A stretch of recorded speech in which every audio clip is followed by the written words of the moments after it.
bazatugurira inkweto. Zatimba mwana. Atira. Nasiri buto mwana.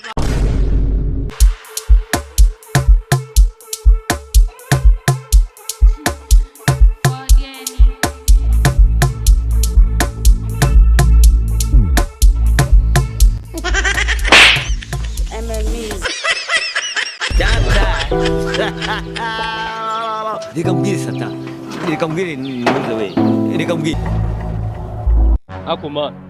Kuchiona ko yuno akoze wadaji. Yuzo ko twumvikana ngo byaje neza mwana. Ubu nagutumye nagwindiza umwana w'abana. Zamba bazikora natuna mutuye hasi mwana. Ubutavuze siro mwana nje baranambabaje mwana. Ako bundi mwana urambaza iki? Je wahere umvumvura umena amatwi ninjya kubwiye ngo nguhere muri ibyo ngibyo. Nimba umwana yakunaniye mwagiranye ibibazo byo wibimbaza. Ishakiraga ikintu cy'igikoma mwana mu munda hamere neza. Nyuma yo rumaze kunkora ko tubona kwinjiza umwana wanjye. Wowe urenza nandi magambo mwana. Ndambwe iki wifuza ni igiki? Ahubwo se nkore iki mwana? Ujya basi wongeye mbonera muri gukora. Nimba reka nkubaza, nimba umwana yakunaniye. Yakunaniye. Kubera ubucucu bwawe rero, ibyo ngibyo ntabwo bindenga. Arimo se waje ubiga mu gushaka ibintu by'ibikoma byo kunywa. Ari kunganiza. Iyo ugenda naguramo imbana ufashe mwana. Ubundi wowe waherekeza umuntu utari bunamwe. Ni kuvuga ni maguru make twashwana. Ahubwo tugende nimba utabishaka. Akati nakura umugore mwana wo.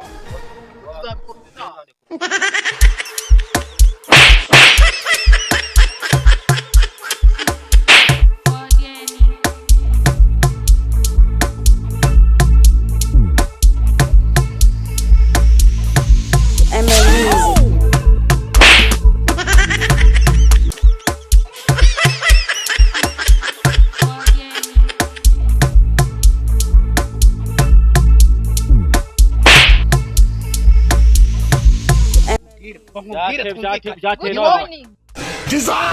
I was say good morning. Undi nguru ngamaravuga ngo iki? Urinda umwana kuvuga ngo kitereka ku ishuri ma. Byari kuvuga maravuga. Ndetse nago wiza ubwo mbira wowe ube ku ishuri. Nanjye ntabwo nabashobora. Gusa wiza yiki mwana. How are you? Udoruka kurya amaperi ryari. Kwino heri mwana. So where do you live, mate?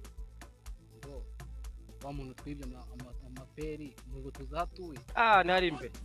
Tuhamujyane twamujyana.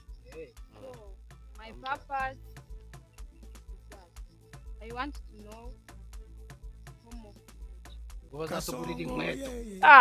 Zatimba mwana. Atira. Nasiri buto mwana.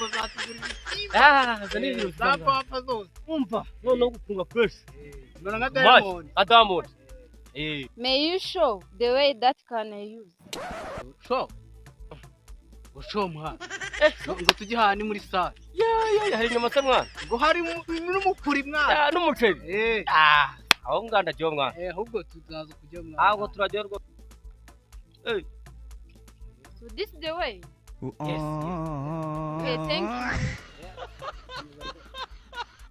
Akundura avuga iki mwana? Zirani ni igico. Shaba kuri mayonnaise nkiri atugeze mwana.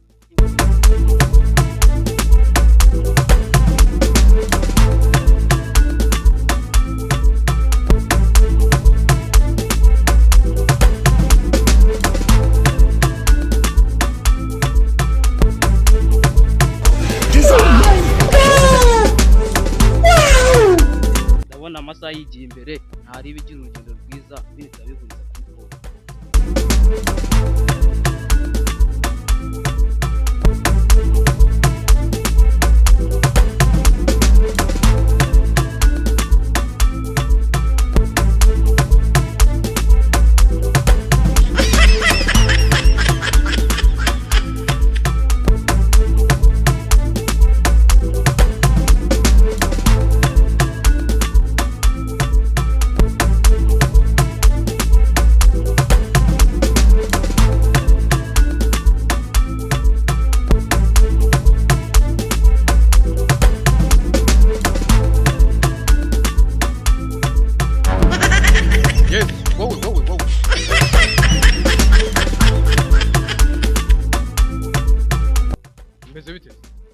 ibintu ni fresh uri mu kazi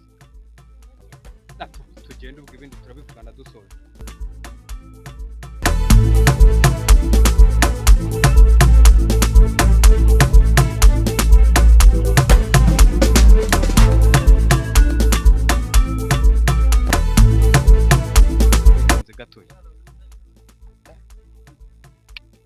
neza se umuntu ntiyategaga kapo cyangwa urumva kugenda kuri aka kazuba ari byo byadanye.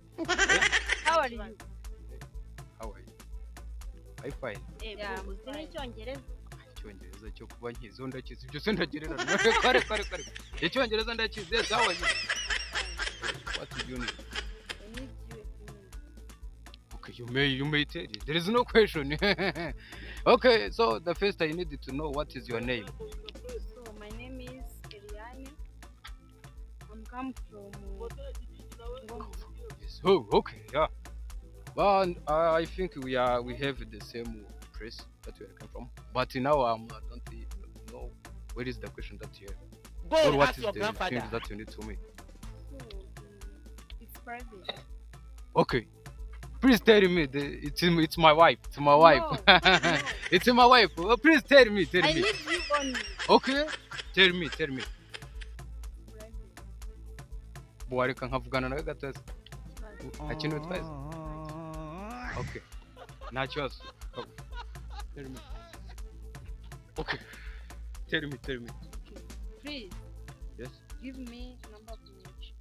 Oh, do you need the Mage? You Yes. have a number? Mage is my neighbor. Is my neighbor. What if it is? What if Send me your what phone if and it is? I'm going to give you this.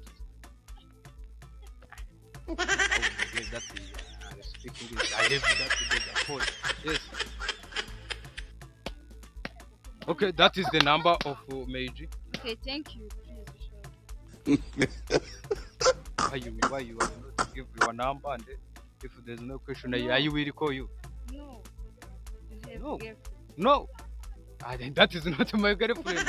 But okay, She's your let's go. girlfriend. Sawa. Goodbye. Ya nebya mpasaka ntaza ko ntaburere musige munafase na. Sa yanjye ndi bugwese. Yanjye ndi bugarike. Okay, tugende ibinini tubisoza hanyuma ndashyiraho na tip. Again, no question.